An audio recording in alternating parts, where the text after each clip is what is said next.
विमला अपने अपाहिज पति हरिया के साथ रामपुर गांव में रहा करती थी। विमला के पति हरिया एक कार एक्सीडेंट में अपाहिज हो गया था, जिसके बाद वो कोई काम नहीं कर पाता था। हरिया बहुत ही खुशनसीब था जो उसे विमला जैसी पत्नी मिली थी। विमला हरिया का बहुत ख्याल रखती थी। विमला रोज रोज काम के सिलसिले में घर से निकलती रहती थी। एक दिन जाते समय विमला हरिया से बोलती है, अच्छा अब मैं जा रही हूँ, रामू भाई के खेत में कुछ काम था तो वो बुलाए हैं और दूसरे काम के फिराक में भी हूँ। यदि मिल जाएगा तो उसी पैसों से आपका इलाज करवाऊंगी, फिर आप पहले जैसे ठीक हो जाओगे। ठीक है, तब मैं अब चलती हूँ, नहीं तो लेट हो जाएगा तो रामू भाई किसी और कैसे काम करवा देंगे।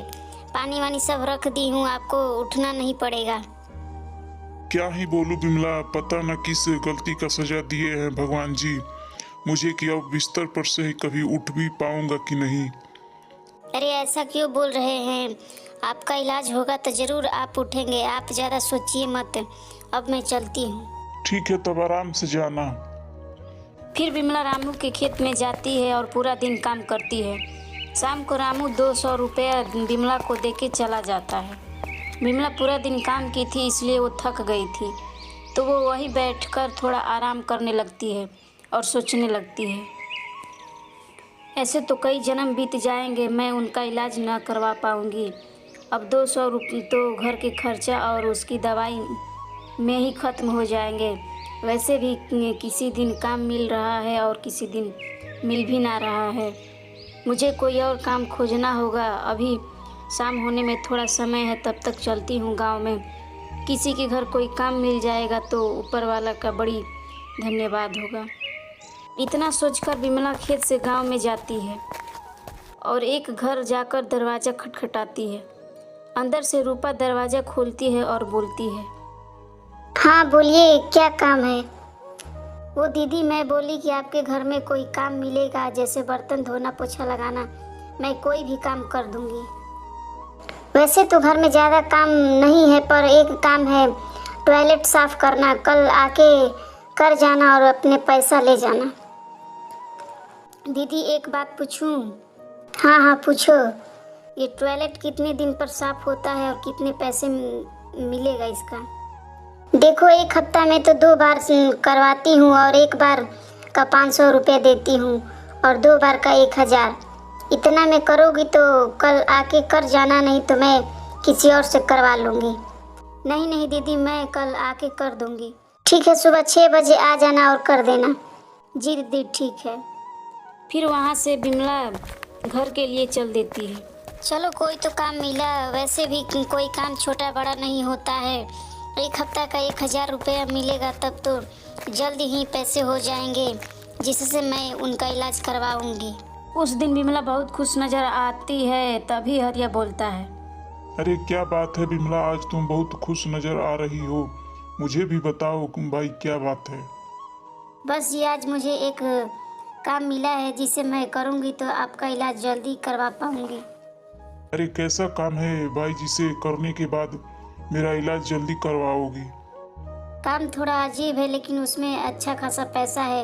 हफ्ते में 2 बार करना है और 1000 मिलेगा दोनों दिन का। अरे विमला, काम क्या है ये तो बताओ। टॉयलेट साफ करना है। ओ चलो, काम कोई छोटा बड़ा नहीं होता है। हाँ हाँ, यही तो सोच के मैं कर रही हूँ। फिर दोनों बात करके सो जाते हैं। सुबह विमला खाना बना के घर से निकल जाती है रूपा के घर के लिए। फिर रूपा के घर जाती है। रूपा दीदी, टॉयलेट किधर है, आप मुझे दिखा दीजिए, मैं साफ कर दे रही। हाँ हाँ चलो, तुमको टॉयलेट दिखाती हूँ। फिर रूपा विमला को टॉयलेट दिखा के वहाँ से चली जाती है। विमला अंदर गई तो टॉयलेट पूरी तरह से गंदा पड़ा हुआ था। ओहो, कितना गंध आ रहा है, लग रहा है कि कई दिनों से साफ नहीं हुआ है। चलो मैं इसे अच्छे से साफ कर देती हूँ। फिर विमला टॉयलेट को अच्छे से साफ करती है और रूपा से पैसे लेकर चली जाती है। ऐसे ही कुछ दिन बीत जाते हैं और विमला के पास अच्छा खासा पैसे जुट जाते हैं। एक दिन विमला टॉयलेट साफ कर रही थी, तभी अचानक उसका पैर फिसलता है और वो गिर जाती है। सिर में चोट लगने के कारण उसकी मौत हो जाती है। बिमला के गिरने की आवाज़ सुनकर वहाँ रूपा आती है तो वो देखती है कि बिमला मर गई है। वो किसी को बिना कुछ बताए बिमला की लाश को टॉयलेट के पीछे दफना देती है। फिर बिमला एक भयंकर चुड़ैल बन जाती है। रूपा दीदी, आपने ये अच्छा नहीं की। आपने मेरी लाश को टॉयलेट के पीछे छुपा दी, मेरी अंतिम संस्कार भी नहीं करवाई। मैं आपके किसी भी परिवार वालों को नहीं छोड़ूंगी। मैं अब टॉयलेट में ही रहूंगी। फिर चुड़ैल टॉयलेट में ही रहने लगी और किसी का आने का इंतजार करने लगी। एक दिन रूपा के घर में एक मेहमान आए जो कि रूपा की बेटी के कॉलेज के थे। रूपा जी, आपकी बेटी वाकई में पढ़ने में बहुत ठीक है। देखिएगा वो पढ़कर जरूर कुछ न कुछ करेगी। हाँ, बहुत पढ़ती है। फिर रूपा वहाँ से चली जाती है। तभी वो मेहमान रूपा के पति से बोलते हैं, सुनिए ना, मुझे थोड़ा फ्रेश होना है। टॉयलेट किधर है?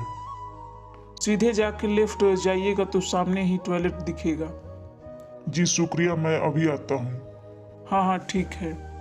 फिर मेहमान फ्रेश होके बाहर जाने लगते हैं। तभी चुड़ैल सामने आ जाती है। मेरा टॉयलेट गंदा करके कहाँ जा रहा है? अरे मर गया रे, ये टॉयलेट में भी चुड़ैल रहती है क्या? टॉयलेट साफ करने वाली चुड़ैल। इससे पहले कि वो मेहमान कुछ बोल पाते, चुड़ैल उसे मारकर टॉयलेट के पीछे फेंक देती है। ऐसे ही कई लोग उस टॉयलेट में गए और चुड़ैल उसे मार देती है। इस बात पर रूपा का थोड़ा भी ध्यान नहीं जा रहा था। फिर एक दिन जो लोग मरे थे टॉयलेट में, उनके घर वाले रूपा के घर आते हैं। अरे आप सब एक साथ यहाँ, कोई बात है क्या? अरे रूपा जी, मास्टर साहब आए थे उस दिन आपके घर, तब से वो घर नहीं पहुँचे, अभी तक यहीं पे हैं क्या? लग रहा है उस दिन टॉयलेट में गए तब से टॉयलेट से नहीं निकले, जो अभी तक घर ना पहुँचे तो कहाँ चले गए? कुछ तो गड़बड़ है टॉयलेट में, मुझे पता करना होगा। अरे दीदी, वो तो घर से निकल गए थे शाम के समय में, पता करिए कहीं गए होंगे। फिर सभी वहाँ से चले जाती है। फिर रूपा टॉयलेट में जाती है और जंगले से पीछे देखती है तो 2-4 लाशें पीछे पड़ी थी, जिसमें मास्टर जी का भी लाश था। अरे बाप रे, इन सबको कौन मार दिया? कहीं बिमला तो नहीं? नहीं, वो तो मर गई थी, वो कैसे मारेगी? तब तक पीछे से चुड़ैल बोलती है, तब रूपा दीदी, मरने के लिए आखिर आप आ ही गई टॉयलेट में। अब मैं आपको नहीं छोड़ूंगी। नहीं चुड़ैल जी, आखिर मैंने तो आपको नहीं मार दी हूँ ना, तो आप हमें क्यों मारोगी? अरे मूर्ख औरत, तो मुझे नहीं मारी है ये तो ठीक है, पर तूने मेरी लाश को टॉयलेट के पीछे क्यों फेंक दी? वो मैं इसलिए टॉयलेट के पीछे फेंक दी कि यदि पुलिस जान गई तो मेरे पूरे परिवार वालों को जेल लेकर चली जाएगी। अरे तो तुझे पता भी है मेरे पति अपाहिज हैं, उनके पैरों के इलाज के लिए ये टॉयलेट साफ करने का काम करती थी। अब पता ना वो कैसे होंगे, मैं उनके पास भी नहीं जा सकती। खैर, मैं तो मर गई और तू भी मरेगी। नहीं चुड़ैल जी, मैं आपके पति का इलाज करवाऊंगी और आजीवन उनकी सेवा करूंगी। मेरे परिवार वालों को आप कुछ मत करो। ये काम करेगी तो मैं तुझे और तेरे परिवार वालों को छोड़ दूंगी। और हाँ, टॉयलेट के पीछे जो तूने मेरी लाश फेंकी है उसका अंतिम संस्कार करवा देना, नहीं तो मैं ऐसे ही भटकती रहूंगी। हाँ, आप टेंशन मत लो, मैं सब कर दूंगी। फिर रूपा अपने पूरे परिवार को सारी बात बताती है और बिमला का पूरा विधि विधान से अंतिम संस्कार करवाती है। फिर रूपा बिमला के पति हरिया के पैरों का ऑपरेशन करवाती है और उसके बाद सारी बात हरिया को बताती है।